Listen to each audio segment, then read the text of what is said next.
Okay, here I am with another chapter from Grandma's Attic, chapter 13.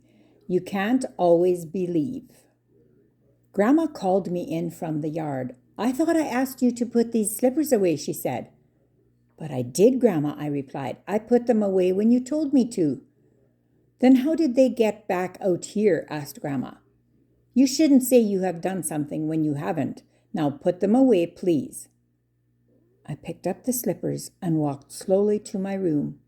I had put them away when she told me to, and she didn't believe me. Later that morning, I sat in the big kitchen waiting for the cookies to come out of the oven. Suddenly, around the corner came Skip, the old farm dog, dragging one of my slippers. Look, Grandma, I said. There's how my slippers got back out here.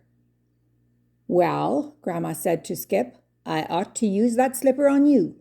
Someone else got the scolding that you deserved. I'm sorry, child, that I didn't believe you, she said to me. Next time I won't be so quick to blame you until I find out what happened.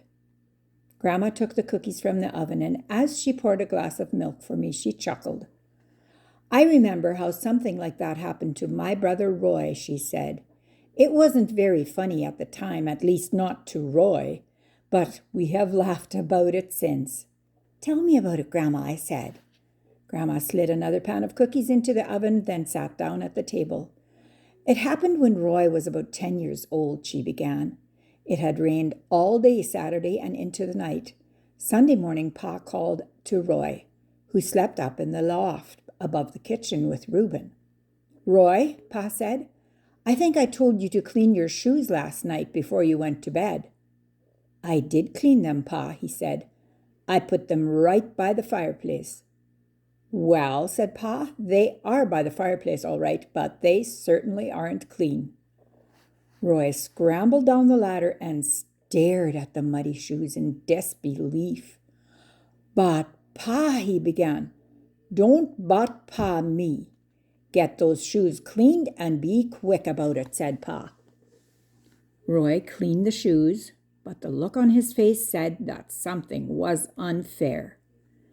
A few days later, Pa came in from the barn as we were getting ready for school. Boys, he asked, who was responsible for closing the gate on the sheep pen last night? I was, Pa, answered Roy, and I closed it tight. I made sure it was latched. Well, said Pa, you can also make sure that the sheep are all back in the pen before you leave for school. The gate was wide open this morning. After Roy had left to take care of the sheep, Pa said, that boy needs working on. He doesn't know what responsibility is anymore. On Saturday morning, Ma went up to the boys' room to change the bedding. Under Roy's pillow, she found several crumpled cookies and an apple. At noon, when she sat down to eat dinner, Ma said, Roy, do you get enough to eat at the table? Why, sure, Ma, Roy said. I get plenty to eat. He looked at her in surprise. Then why do you take food to bed with you, Ma asked. To bed, said Roy. I don't take food to bed. Then I suppose Pep put the apple and cookies under your pillow, Ma replied tartly. Roy's mouth dropped open, but before he could say anything, Pa put down his fork and looked sternly across the table. Young man, it seems that nothing that happens around here is your fault.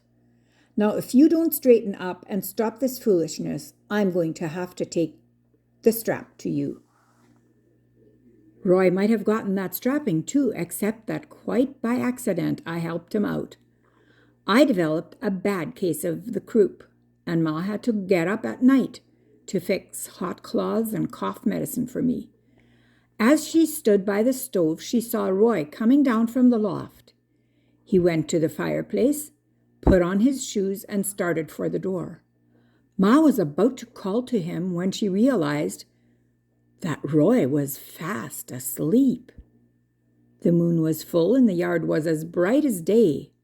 Ma watched as Roy crossed the yard, opened the barn door, and disappeared inside. Before she could call Pa to get him, Roy reappeared, carrying Nellie's harness. He hung it over the fence, came back to the house, took off his shoes, and went back to bed. Roy was as surprised as the rest of us to learn that he had been walking in his sleep. Of course, Pa was sorry that he had scolded Roy for things he didn't know he was doing. Ma put an end to the sleepwalking by moving Reuben's bed over the loft opening so that Roy couldn't get down. Poor Roy.